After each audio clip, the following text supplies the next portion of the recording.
देखिए, उसमें कोई दम नहीं है। ये बिल्कुल पॉलिटिकली मोटिवेटेड केस है जिसको लंबे समय तक खींचा गया। हम लोगों को न्यायपालिका में पूरा भरोसा है, we will fight it out legally.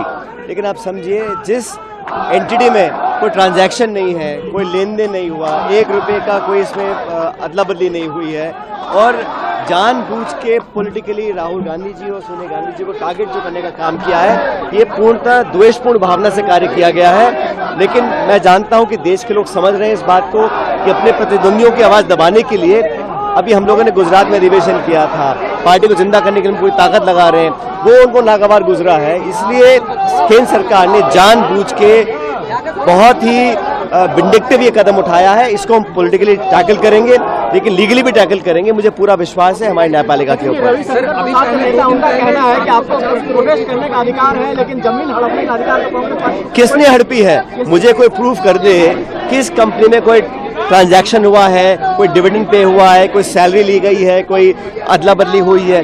कुछ भी नहीं किया गया है। हमारी पार्टी का एक मुख्य अखबार था, उसके चलाने के लिए लोग पूरी कोशिश लगे हुए थे।